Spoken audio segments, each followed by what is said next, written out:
हमारे बीच में माननीय मंत्री श्री महेंद्र सिंह ठाकुर जी, डॉक्टर रामलाल मारकंडा जी, गोविंद सिंह ठाकुर जी, राजेंद्र गर्ग जी, माननीय विधायक कर्नल इंदर सिंह जी, विनोद कुमार जी, किशोरी लाल जी, राकेश जुम्बाल जी, जो हमारे पार्टी के महामंत्री भी हैं और प्रभारी भी हैं मंडी लोकसभा क्षेत्र के, श्री हीरालाल जी, इंदर सिंह गांधी जी, प्रकाश राणा जी, जवाहर ठाकुर जी, सुरेंद्र शौरी जी, नरेंद्र ठाकुर जी, JR कटवाल जी, जो मदद करने के लिए हमारे यहाँ आए हैं, सुभाष ठाकुर जी, पूर्व में विधानसभा के अध्यक्ष रहे, मंत्री रहे आदरणीय श्री गुलाब सिंह ठाकुर जी, हमारे बीच में भारतीय जनता पार्टी की प्रदेश की उपाध्यक्षा धनेश्वरी ठाकुर जी, हमारे छोटे भाई जो पार्टी के हमारे प्रवक्ता हैं अजय राणा जी, सभी बोर्ड कॉरपोरेशन के चेयरमैन, वाइस चेयरमैन, सभी सम्मानीय पूर्व विधायकगण, पार्टी के सभी पदाधिकारी, मेयर, डिप्टी मेयर, सभी काउंसलर, पंचायती राज संस्थाओं के चुने हुए प्रतिनिधि और यहाँ उपस्थित सभी भाई और बहनों, पत्रकार मित्रों,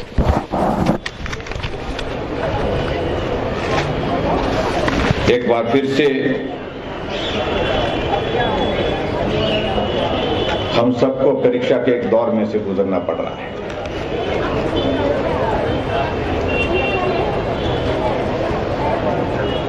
हमारे साथी रामस्वरूप शर्मा जी, हमारे सांसद दूसरी बार चुने गए और इस मंडी लोकसभा क्षेत्र में बहुत वरिष्ठ नेताओं ने इस क्षेत्र का प्रतिनिधित्व किया। वीरभद्र सिंह जी कई बार रहे, महेश्वर सिंह जी रहे, ठाकुर गंगा सिंह जी रहे, प्रतिभा सिंह जी रहे, पंडित सुखराम जी रहे,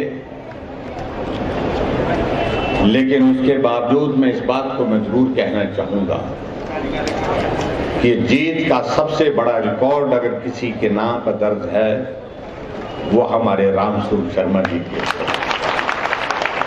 4,05,000 वोटों से वो चुन करके गए। आज हमारे बीच में वो नहीं है, स्वाभाविक रूप से हम उनकी बहुत कमी महसूस कर रहे हैं। एक साथी के नाते, एक कार्यकर्ता के नाते, एक सांसद होने के नाते मैं उनको श्रद्धांजलि देता हूं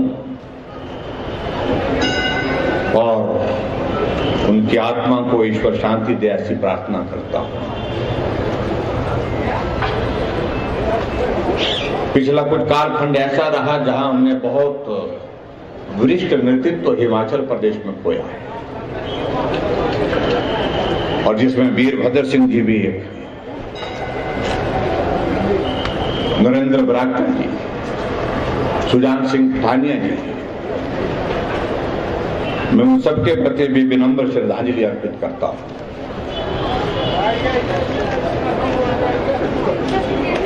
और परिस्थितियों का एक दौर ऐसा आया कि इन सभी विधानसभा क्षेत्रों को चुनाव के दौर में से गुजरना पड़ रहा है और कई बार मैं इस बात को सोचता हूं, मालूम नहीं क्या बात रही होगी ऐसी। मुझसे पहले 5 मुख्यमंत्री हिमाचल प्रदेश में रहे, सामान्य परिस्थितियों में काम करने का सौभाग्य प्राप्त हुआ, लेकिन जब मंडी वालों की बारी आई तो परीक्षा के बड़े कठिन दौर में से होकर के गुजरना पड़ रहा है। एक बार की परीक्षा हो ली समझ में आता है, लेकिन ये दौर परीक्षा का अभी तक भी चला हुआ है। परीक्षा का दौर लोकसभा का चुनाव था, उसमें हम 4 सीटें जीते, 68 की 68 सीटें जीते। फिर परीक्षा का एक दौर और आया, 2 विधानसभा क्षेत्र के उपचुनाव आए, वो दोनों उपचुनाव हमने जीते। पंचायती राज संस्थाओं, नगर परिषद, नगर निगमों के चुनाव का दौर आया, उसमें भी हम जीते। अब आज हम इस बात को देख रहे हैं कि शायद हिमाचल के इतिहास में ये पहली बार ऐसा हो रहा है जहां 1 नहीं, 2 नहीं, 20 विधानसभा क्षेत्रों को चुनाव के दौर में से गुजरना पड़ रहा है। 17 विधानसभा क्षेत्र मंडी लोकसभा क्षेत्र के हैं और 3 विधानसभा क्षेत्र जो अन्य हैं जहां के विधायक नहीं रहे, जिसमें जुब्बल कोटखाई, जिसमें हरकी, जिसमें फतेह। यानी कि अगर हम कहें तो एक तरह का 1/3 हिमाचल परीक्षा के उस दौर में से गुजर रहा है। भगवान ने शायद ऐसा ही सोचा होगा कि ये परीक्षा का दौर चलता रहे और इस परीक्षा में हम सफल हो करके आगे बढ़ते हो, स्वयं को भी मजबूत कर सकें और प्रदेश को भी मजबूती दे सकें। शायद मेरे को लगता है भगवान यही चाहता है। एक साथ हिमाचल प्रदेश में इतने सारे उपचुनाव कभी आज से पहले नहीं हुए, लेकिन मंजूर है। अगर परीक्षा का दौर आ ही गया है तो हम परीक्षा देने के लिए भी तैयार हैं। और आप सबके भरोसे में इस बात को मैं कह सकता हूं, जब आप लोग साथ हैं, हिमाचल प्रदेश की जनता साथ है, मंडी की जनता हमारे साथ है, परीक्षाओं चाहे जितने दौर हो, हम सभी परीक्षाओं के दौर में सफल हो करके आगे बढ़ेंगे।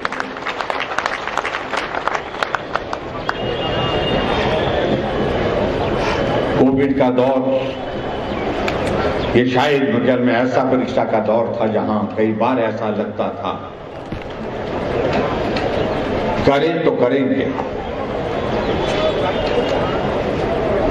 हर तरफ चीख पुकार थी, हर तरफ पूरे देश, दुनिया में, प्रदेश में लोग दहशत के एक माहौल के दौर में से गुजर रहे थे। लेकिन एक संबल हमको इस बात का मिला कि देश एक मजबूत नेतृत्व के हाथ में था। नरेंद्र भाई मोदी जी के हौसला मिला, हिम्मत मिली और उस चुनौती का सामना करते हुए देश भी आज उस दौर में से बाहर निकल रहा है कोविड के, और आज प्रदेश भी इस कोविड के दौर से बाहर निकलता दिख रहा है। इसलिए मैं इस बात का मैं जिक्र कर रहा हूं। इतनी सारी परिस्थितियां जो कठिन रही, जटिल रही, मुश्किल रही, लेकिन फिर भी हमने हौसला नहीं छोड़ा। ये पहाड़ के लोग, हम इन पहाड़ों पर चढ़ना, पहाड़ों से उतरना, फिर पहाड़ों पर चढ़ना, शायद जीवन ने इसी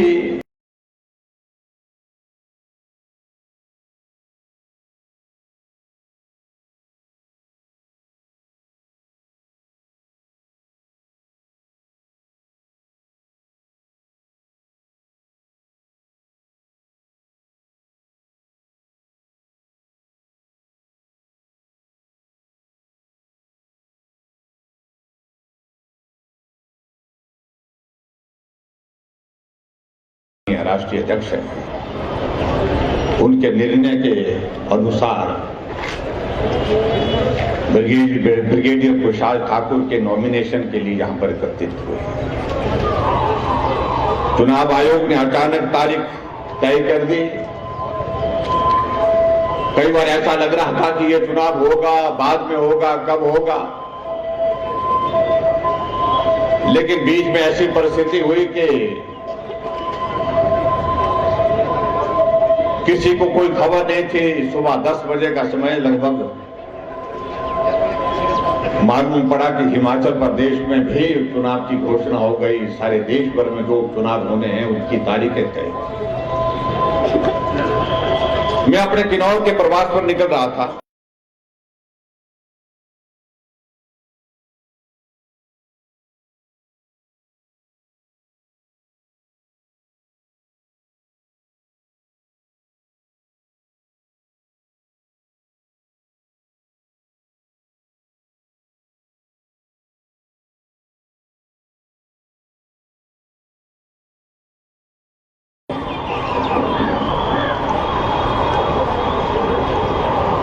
मैं आप सबके बीच में ये जरूर कहना चाहता हूं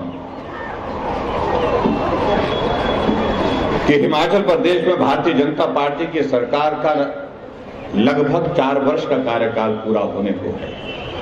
3.25 वर्ष का कार्यकाल पूरा हो गया। जैसे मैंने कहा कि अगर सामान्य परिस्थिति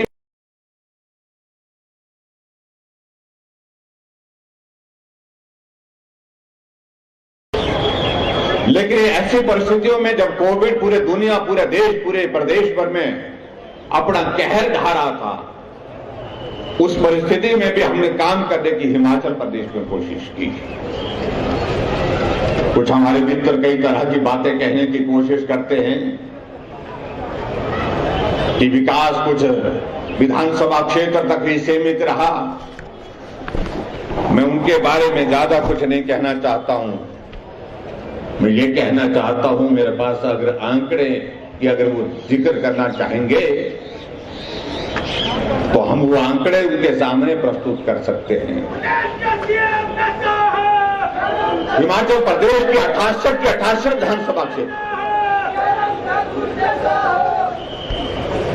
एक भी विधानसभा क्षेत्र ऐसा नहीं है जहां पर विकास को किसी कारण से पीछे होना पड़ा। और जहां तक मंडी लोकसभा क्षेत्र की अगर बात कहें तो हमारे पास आंकड़े हमारे सामने हैं। मैं बंजार विधानसभा क्षेत्र में गया, लगभग 250 करोड़ रुपए के उद्घाटन और शिलान्यास उस विधानसभा क्षेत्र में किए। मैं भरमौर में गया और भरमौर में 928 करोड़ रुपए के उद्घाटन और शिलान्यास हमने अपने हाथों से किए। और उसमें लगभग 350 करोड़ रुपए का एक प्रोजेक्ट हमारा पावर का प्रोजेक्ट का था, उसका भी उसमें शामिल था। मैं अन्य विधानसभा क्षेत्र में गया, वहां लगभग 240 करोड़ रुपए के उद्घाटन और शिलान्यास एक दिन में हमने किए। मैं मनाली विधानसभा क्षेत्र में गया और मनाली विधानसभा क्षेत्र में पिछले 3 साल के कार्यकाल में 350 करोड़ रुपए के विकास कार्य चल रहे हैं, जिनका उद्घाटन और शिलान्यास हमने वहां पर किया। मैं कुल्लू विधानसभा क्षेत्र में गया और कुल्लू विधानसभा क्षेत्र में पिछले 2.5 साल के, पिछले 3.5 वर्ष के कार्यकाल में लगभग 260 करोड़ रुपए के विकास कार्य जो है जिनका उद्घाटन और शिलान्यास हमने किया है। मैं किन्नौर गया और किन्नौर विधानसभा क्षेत्र में सिर्फ एक ही बार जाना हुआ, लेकिन उसके बावजूद लगभग 90 करोड़ से ज्यादा के उद्घाटन और शिलान्यास के करोड़ वहां पर कार्यक्रम हुए। मैं लाहौल स्पीति गया, डॉक्टर रामलाल मारकंडा जी यहां पर बैठे हैं। पिछले 3 सालों में 3.5 वर्ष के कार्यकाल में लगभग वहां पर 215 करोड़ रुपए के उद्घाटन और शिलान्यास के कार्य होने के साथ साथ में विकास को गति मिली है। मैं लाहौल स्पीति गया और लाहौल स्पीति का मैं 215 करोड़ का मैंने बताया। और करसोग विधानसभा क्षेत्र में गए, लगभग 200 करोड़ रुपए के उद्घाटन और शिलान्यास वहां पर करसोग विधानसभा क्षेत्र में। सरकाघाट के क्षेत्र में गए, लगभग 280 करोड़ रुपए के विभिन्न शिलान्यास और उद्घाटन के कार्यक्रम वहां पर किए गए। जोगिंद्र नगर में गए और जोगिंद्र नगर में एक दिन में 150 करोड़ रुपए के उद्घाटन और शिलान्यास के कार्य वहां पर किए और इसके अलावा इसके लगभग इतने ही उद्घाटन और शिलान्यास के कार्यक्रम आगे अभी तक बाकी बचते हैं। मैं सुंदरनगर विधानसभा क्षेत्र में कागज का जिक्र करूं, पिछले 3 वर्षों में अगर सारी योजनाओं को अगर हम जोड़ें तो सारी योजनाओं को अगर जोड़ें तो लगभग सुंदरनगर एक विधानसभा क्षेत्र में विभिन्न विकास कार्यों के लिए लगभग 800 करोड़ रुपए खर्च होकर के उस क्षेत्र का विकास हो रहा है।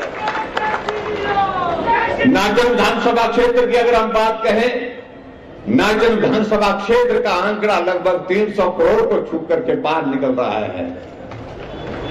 और उसी तरह से अगर हम बात कहें बल विधानसभा क्षेत्र की, बल विधानसभा क्षेत्र भी 250 करोड़ के आंकड़े से पार निकल गया है। और उसी तरह से अगर हम कहें सराज विधानसभा क्षेत्र की, हम भी 500 करोड़ के आंकड़े को पार करने में सफल हुए हैं सराज विधानसभा क्षेत्र में।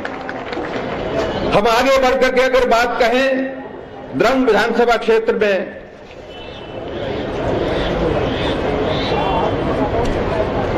जहां के एक नेता यहां खूब ज्यादा आकर के पत्रकार वार्ता करते हैं, बहुत ज्यादा बोलते हैं, उस विधानसभा क्षेत्र में हम 300 करोड़ रुपए का आंकड़ा छू रहे हैं। 300 करोड़ रुपए का आंकड़ा छू रहे हैं। और 200 करोड़ रुपए के 200 करोड़ रुपए के उद्घाटन और शिलान्यास एक दिन हमने किए हैं। यहां पर जवाहर ठाकुर जी हमारे बीच में मौजूद है। और उसी प्रकार से आगे बढ़कर के अगर रामपुर की अगर बात कहें तो रामपुर में भी लगभग हमारे 125 करोड़ रुपए के विभिन्न विकास कार्य जो है वो प्रगति पर है, वहां पर काम चल रहा है, जिनका उद्घाटन और शिलान्यास अभी हाल ही में करके आए हैं। ये मैं इसलिए मैं कह रहा हूं, तो कुछ लोग इन बातों का जिक्र करने की कोशिश कर रहे हैं कि कुछ विधानसभा क्षेत्र तक यहां हमारा विधायक का सारा एक कोने से दूसरे कोने का सारा हल्के के धारा में से हमारे 13 क्षेत्रों के विधायक इस हल्के के यहाँ इस मंडी लोकसभा क्षेत्र के यहाँ पर मौजूद हैं। कहीं किसी को ब्लॉक मिला, किसी को सब डिवीजन मिला, किसी को जाकर के एसडीएम का दफ्तर मिला, किसी को जाकर के विभिन्न विकास कार्य के लिए जो भी चीजें हमने करनी थी वो सारी चीजें हमने वहां पर की। मैं सारी योजनाओं का अगर मैं जिक्र करूंगा उसमें मुझे लगता है कि बहुत सारी बातें लगेगी, बहुत वक्त लगेगा। आज 4 साल का हमारा सरकार का कार्यकाल पूरा होने जा रहा है। क्या मुद्दा है सर उनके पास सरकार के खिलाफ? आजकल शोर डाल रहे हैं, महंगाई हो गई, हम भी चिंतित हैं, महंगाई कम होनी चाहिए, हम इस बात से सहमत हैं। आदरणीय मोदी जी हमारे देश के यशस्वी प्रधानमंत्री प्रयत्न कर रहे हैं, प्रयास कर रहे हैं, महंगाई को किस प्रकार से रोका जा सकता है, किस तरह से रोका जाए, इसके लिए लगातार प्रयत्न चल रहे हैं। लेकिन एक बात मैं पूछता हूं, लंबे समय तक कांग्रेस पार्टी सत्ता में रही, क्या उनके जमाने में महंगाई समाप्त हो गई थी? क्या उनके जमाने में महंगाई खत्म हो गई थी? क्या महंगाई थी नहीं? क्या इन बातों का जवाब अगर हमसे पूछा जाएगा तो स्वाभाविक रूप से उनसे भी पूछा जाएगा। आज वो बात कहने की कोशिश कर रहे हैं कि बेरोजगारी बढ़ गई। आजाद भारत के इतिहास में लगभग 50 वर्ष तक सत्ता में रहने का अवसर उनको मिला।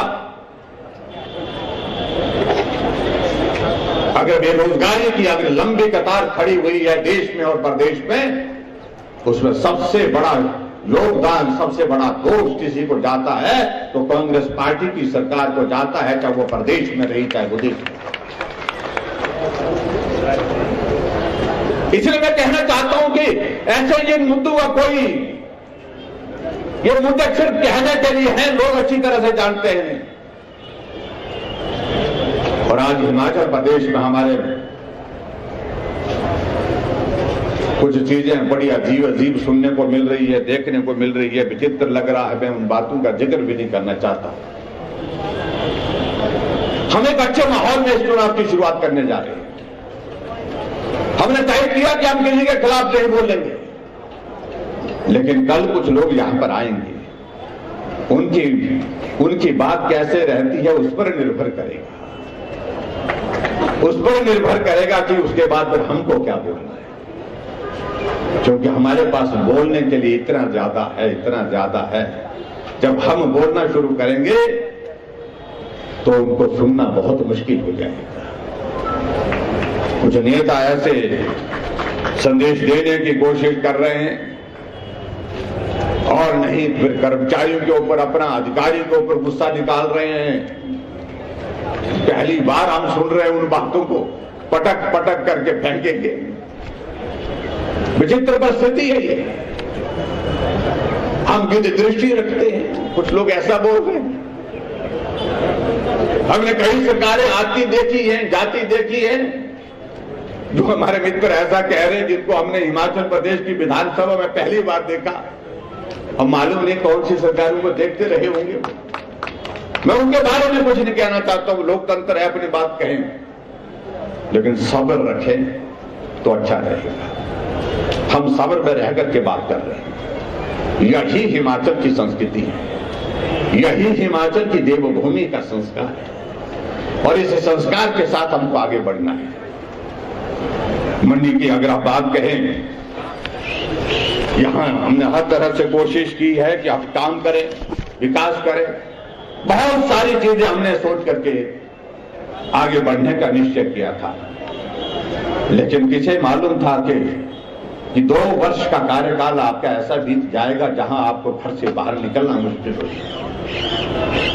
घर से बाहर आप कदम नहीं रख सकेंगे, जाएंगे तो लोगों से नहीं मिल सकेंगे। आप विकास की बात कर सकते हैं, लेकिन उसमें आर्थिकी इतनी ज्यादा इस कोविड के कारण प्रभावित हो गई। जो चीजें हम शुरू करना चाह रहे थे, जिन चीजों की हम शुरुआत करना चाह रहे थे, उस पर हमको रुकना पड़ रहा। ये कभी नहीं सोचा, तो इसलिए मैं कह रहा हूं कि मुझसे पहले जो 5 मुख्यमंत्री रहे वो बहुत सौभाग्यशाली रहे। सही मायने में ये परीक्षा का दौर तब आया जब मंडी की बारी आई, लेकिन हम इस दौर में से बाहर निकलेंगे निश्चित रूप से, मुझे पूरा भरोसा, पूरा विश्वास है। क्योंकि आप सबका हौसला, आप सबका साथ, आप सबका समर्थन, आप सबका सहयोग, आप सबका आशीर्वाद जब हम अपने साथ देखते हैं तो चुनौती कितनी भी बड़ी हो, कितनी भी जटिल हो, कठिन हो, उसका सामना करने की हिम्मत होती है। और आज मुझे इस बात को लेकर आप सबका हौसला में देख करके चुनाव आयोग ने तय किया कि 1000 की सभा होगी। सभी साथी कहने लगे कि हम भी आना चाह रहे हैं, हम भी रैली में आना चाहते हैं, हम भी रैली में आकर के वहां पर कार्यक्रम का हिस्सा बनना चाहते हैं। और ऐसी परिस्थिति आई, हमने उनको हाथ जोड़ करके कहा आओ, लेकिन थोड़े आना, क्योंकि चुनाव आयोग का आदेश है, हमें उसका भी पालन करना है। बहुत सारे लोगों को कहा हम आपको वहीं मिलेंगे, वहीं जाकर के मिलेंगे। यही मुझे उनको कहना पड़ा। और आज हमारे लिए प्रसन्नता का विषय ये है कि भारतीय जनता पार्टी के राष्ट्रीय नेतृत्व ने एक सैनिक को, जिसने कारगिल की विजय हासिल की है, उनको यहां मंडी लोकसभा क्षेत्र से अपना पार्टी का नुमाइंदा बनाया। हमारे लिए सौभाग्य है।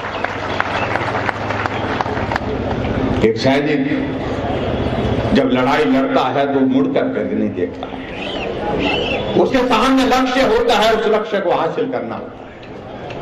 और उसी जोश और जुनून के साथ, मैं दावे के साथ कह सकता हूं ब्रिगेडियर कुशाल ठाकुर जी, जब तक विजय हासिल नहीं होगी तब तक के लिए मुड़कर नहीं देखेंगे। और हम भी सेना के रूप में आपका साथ देंगे इस लड़ाई को जीतना निश्चित रूप से।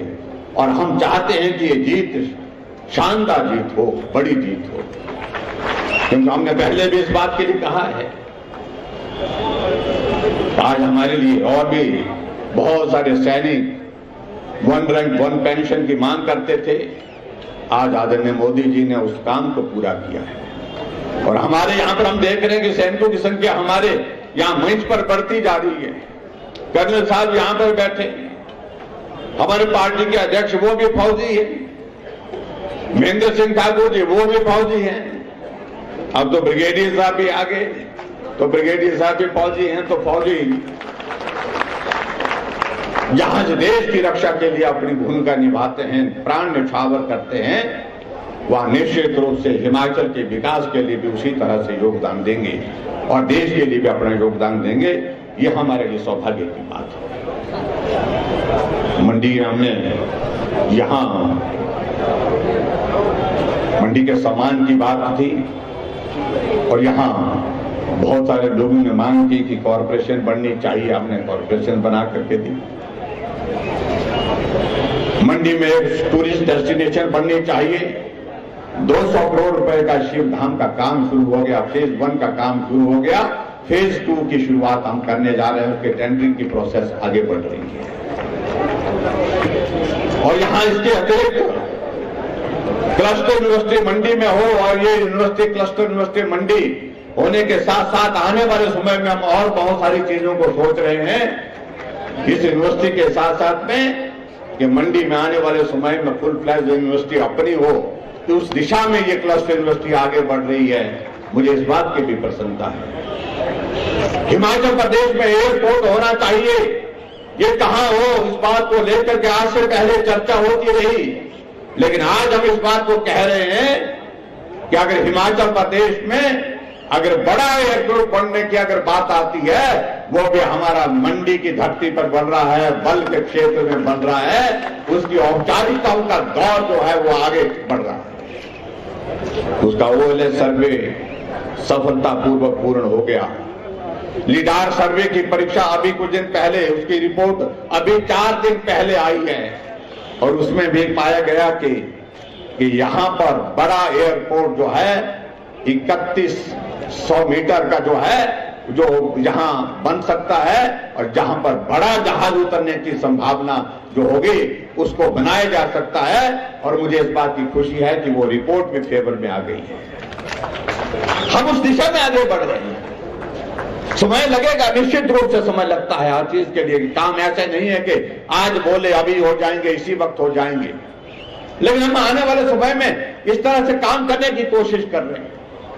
मंडी में पार्किंग बननी चाहिए, मल्टीपल स्टोरी की पार्किंग बननी चाहिए। लोग शहर में आते हैं, गाड़ी कहां खड़ी करें, कोई किलोमीटर पीछे खड़ी करता है, कोई कहीं खड़ी करता है, सड़क के किनारे लगा देता है। हमने उसका काम शुरू कर दिया। काम शुरू होने के बाद जो है हमने टारगेट दिया 1 साल के अंदर अंदर हम चाहेंगे कि वो पार्किंग बन करके तैयार हो करके जो है मंडी के लोगों की सबसे बड़ी जो समस्या उसका समाधान हो।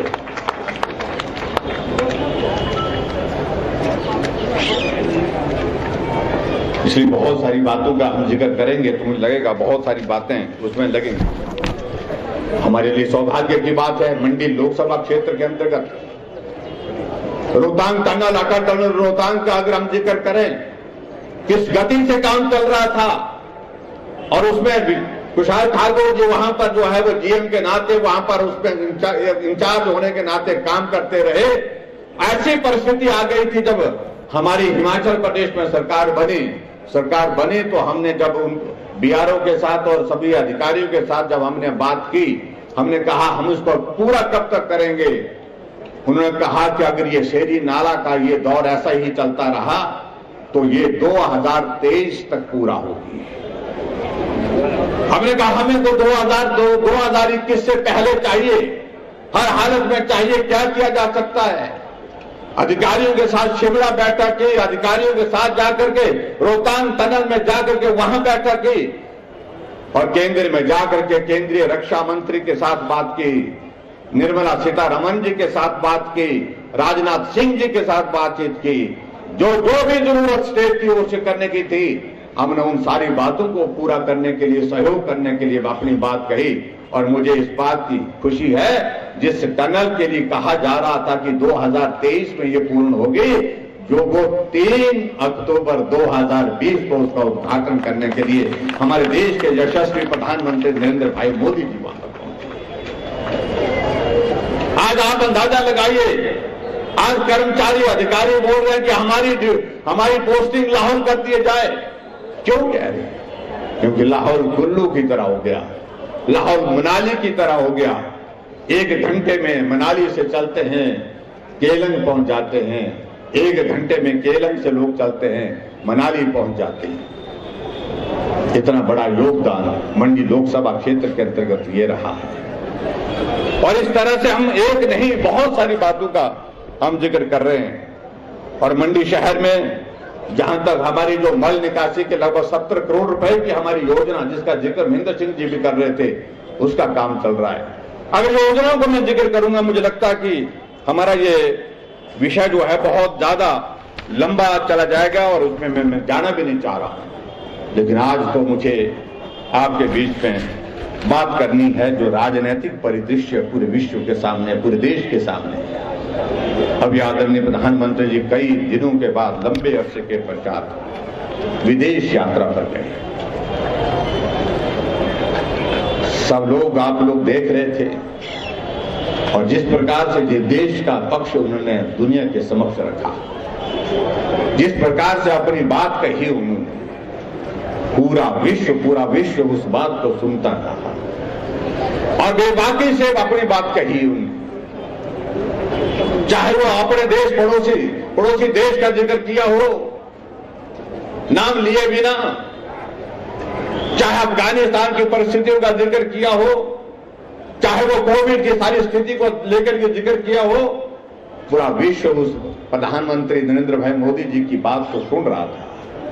और हमारे लिए गर्व की बात है जिस बखूबी के साथ उन्होंने पक्ष रखा, उन्हें एक संदेश दे दिया और उस संदेश के माध्यम से कि भारत को कोई कमजोर न आंके, भारत को कोई कमजोर न समझे, चाहे जो भी परिस्थिति होगी उस परिस्थिति में भारत आज विश्व में एक ऐसी जगह पहुंच गया है जहां भारत की पहचान अलग तरह से देखी जाती है। भारत के अंदर वैक्सीन बनाना ये छोटा विषय नहीं था और कांग्रेस के नेता कहने लगे कि हम तो उस वैक्सीन को लगाएंगे नहीं, ये भाजपा की वैक्सीन है। और आज वही कांग्रेस के नेता वैक्सीन लगाने के लिए जाकर के वैक्सीन सेंटर पहुंच रहे हैं और फिर उसके बाद नर्स से पूछ रहे हैं कि अगली डोज कब लगेगी। हमारे लिए सौभाग्य की बात है, आदरणीय प्रधानमंत्री पिछले कुछ दिन पहले हमारे साथ हिमाचल के लोगों के साथ सीधा वर्चुअल संवाद में जुड़े, क्योंकि हिमाचल प्रदेश में हमने कोविड को रोकने के लिए जो प्रयत्न करने की बात थी उसमें हमने काम किया और बेहतर करने की कोशिश की। कठिन परिस्थितियां हिमाचल प्रदेश की, लेकिन उसके बावजूद अगर वैक्सीन के मामले में अगर पूरे देश भर में कोई देश में पहला राज्य जहां 100% वैक्सीन जो है हमने एलिजिबल कैटेगरी की कर दी 18 से ऊपर आयु के वर्ग के लोगों के, उसमें हिमाचल प्रदेश पहले स्थान पर आए। और आदरणीय प्रधानमंत्री जी ने बहुत बधाई दी हिमाचल वासियों को उस बात की, और बधाई नहीं दी, पूरे दूसरे राज्यों को भी संदेश दिया कि बाकी राज्यों को भी हिमाचल से सीखना चाहिए। कहां कितनी जटिल परिस्थितियां, कठिन परिस्थितियां, भौगोलिक परिस्थितियां, लेकिन उसके बावजूद भी वेस्टेज भी जीरो वहां पर वैक्सीन की, और उसके साथ साथ वैक्सीन में पहली डोज को 100% पर ले जाने की बात करना ये छोटा विषय नहीं है। कहां बड़ा बंगाल, जहां डॉक्टर की टीम हमने हेलीकॉप्टर के माध्यम से वैक्सीन लेकर के पहुंचाई, कहां जाकर के आपका मलाना का गांव जहां देवता जगदम्बिनी ऋषि की इजाजत के बिना कुछ नहीं होता, वहां पर 1200 लोगों को वैक्सीन लगाने के लिए देवता से भी अनुमति ली, वहां पर भी उसमें भी हमने सफलता हासिल की।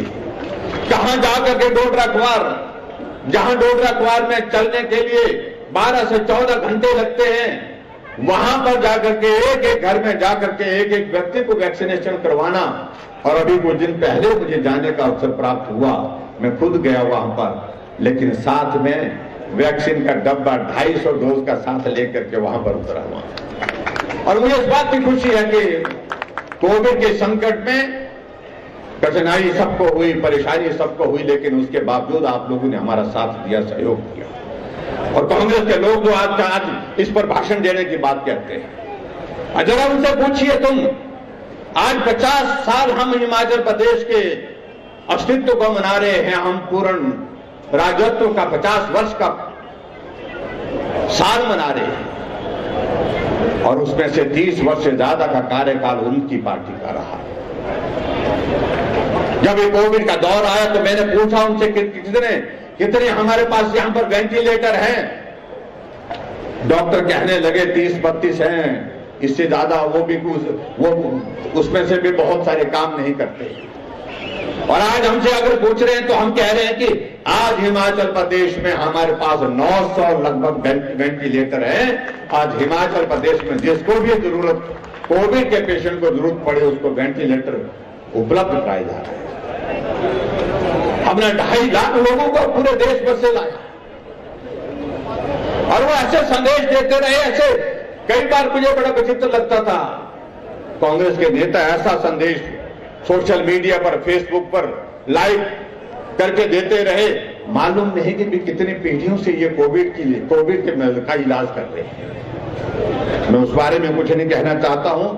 मैं एक बात जरूर कहना चाहता हूं, मंडी के भाई और बहनों से मैं अपील करना चाहता हूं। एक ये परीक्षा का दौर आया है, इस परीक्षा के दौर में से हमको सफलतापूर्वक आगे बढ़ना है, क्योंकि ये संदेश, ये चुनाव का परिणाम 2022 के चुनाव का भी संदेश साथ में देखा। मंडी को लंबे समय के पश्चात अवसर मिला है। मुख्यमंत्री सभी जिलों का होता है, मैं इस बात से मना नहीं करता हूं, पूरा प्रदेश हमारा है, लेकिन स्वाभाविक रूप से आज अगर आपको ये अवसर मिला है तो हमें इस बात को भी समझना होगा कि कहीं भी हमारे सम्मान को, हमारे स्वाभिमान को ठेस नहीं पहुंचनी चाहिए। ये मंडी हमारी थी, ये मंडी हमारी है और ये मंडी हमारी ही रहेगी। इस बात का संदेश देने की आवश्यकता है। ये बहुत, मुझे लगता है बहुत आवश्यकता है। और स्वाभाविक रूप से यही मंडी की मांडव ऋषि की धरती हमको आगे बढ़ने के लिए हौसला देती है। और ये हौसला आप लोग देंगे, ये हिम्मत आप लोग देंगे। मैं निश्चित रूप से आपको कहता हूं, ये चुनाव के बाद जब अगली साल हम आजकल के दिनों में चुनाव के दौर में से, विधानसभा के चुनाव के दौर में से गुजरने की स्थिति में होंगे, करीब होंगे, 2022 भी मंडी वाले भारतीय जनता पार्टी की सरकार बना करके देंगे। ये काम हम हिमाचल प्रदेश में करके देंगे। मैं चाहता हूं ये सौभाग्य मंडी वालों को प्राप्त होना चाहिए। हिमाचल प्रदेश में 1985 के बाद कोई सरकार सत्ता में दोबारा नहीं आई, हर बार परिवर्तन होता रहा, लेकिन अब की बार मुझे आप सबके चेहरे पर मैं देख सकता हूं, मैं कह सकता हूं, दावे के साथ कह सकता हूं, परिस्थितियां बदली हैं। ये मंडी वैसी मंडी नहीं है जैसा लोग पहले मानते थे। मंडी अब और तरह की हुई है और मंडी का स्वाभिमान, सम्मान का जब विषय आता तो ये चट्टान की तरह खड़ी होती है। और ऐसे में मेरा आप सबसे विनम्र निवेदन है कि एक काम हमारे जिम्मे ये भी होगा, अभी तो इस परीक्षा को पार करना है, हमने ब्रिगेडियर कुशाल ठाकुर को यहाँ रिकॉर्ड वोटों से जिताना है और उसके पश्चात निश्चित रूप से 2022 में फिर भारतीय जनता पार्टी की सरकार हिमाचल प्रदेश में बनने की जो बात आएगी, उसमें भी मंडी चट्टान की तरह खड़ी होगी, ऐसा मुझे पूरा भरोसा है, पूरा विश्वास है। यही मैं आज के इस कार्यक्रम में कहना चाहूंगा। आप सबसे मेरा विनम्र निवेदन है, काम का दौर है, स्वाभाविक रूप से सेब का सीजन लगा है और बरसात का मौसम अब लगभग खत्म होने की दिशा में है, खेतों में काम होगा, लेकिन मेरा आप सबसे निवेदन है कि जिस दिन मतदान की तारीख है उस दिन एक काम को आप जरूर करें कि उस दिन सारा काम छोड़ करके सबसे पहले मतदान करने के लिए भारतीय जनता पार्टी की सरकार को प्रदेश में मजबूती देने के लिए और आदरणीय मोदी जी को मजबूत करने के लिए यहां मंडी लोकसभा क्षेत्र से इस उपचुनाव में ब्रिगेडियर कुशाल ठाकुर जी को आज भारी बहुमत के साथ चुनाव जिता करके भेजें। यही मैं आप सबसे आग्रह करना चाहता हूं, यही मैं आप सबसे निवेदन करना चाहता हूं। और उसके बाद बाकी विकास की बातें हम आपके बीच में आकर के करते रहेंगे, ये हम सब मिल करके करेंगे। स्वाभाविक रूप से ये परीक्षा का दौर जब अगर हमारे जिम्मे लगा है, हम इसमें सफलतापूर्वक आगे बढ़ेंगे, इस भरोसे के साथ मैं अपनी बात समाप्त करता हूं। बहुत बहुत धन्यवाद। नमस्कार। जय हिंद, जय हिमाचल।